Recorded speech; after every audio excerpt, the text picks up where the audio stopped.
So let's see how we can add these courses into local storage. We're gonna open again the project, and right after we insert this into the HTML, you can see here we have everything. All the information is going to be added right here. So we're going to call another function that is called let's add course into storage, something like that. So here we are going to add the function that is going to be called save into storage, and we're going to pass this wall object right here. So we're gonna create this function. Maybe right after we create this one.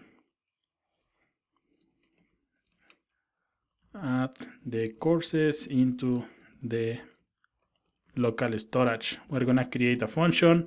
It's going to be called like this, and it's going to take a course as the parameter. So then we're gonna create another function. This one is going to get the contents from storage.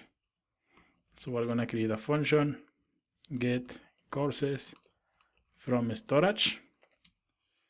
And this one doesn't take any parameters, but we're gonna do something like this. We're gonna create a function. We're gonna call this one courses. And the same as we did in the last example, we're gonna check if the courses key exists, and if the key doesn't exist, we're gonna create an empty array. So if something exists on storage, then we get the value. Otherwise, create an empty array. This is what this function does. So we're gonna add if local storage. We're gonna call this one courses.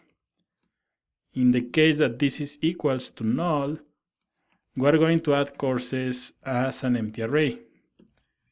In the other hand, we're going to call courses is going to be equals to json.parse, and is going to be equals to local storage dot get item, and this is going to return the courses. So again, this is going to return the course is courses right here in plural.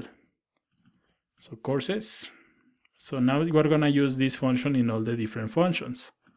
Starting from here, from the save into courses, we're gonna let courses equals to get courses from storage, like this. So at this point, this courses is going to be an array with empty or with something, but it's going to be an array. So we're going to add the course into the array using courses that push, and we pass this course like this. And now we're going to have this as an array. And remember, since storage only saves strings, we need to convert JSON into string. We're gonna use local storage, set item, it's going to be courses, comma, and then we're gonna use JSON that stringify, and we pass the array called courses. So save this, create, let's add one of these, maybe this one, the first one. Open the console, you can see that there are no errors. Open the application, and now you can see we have courses into the storage. And you can see that we have the image, and we have also the title right here. We have also the price, and we have the ID.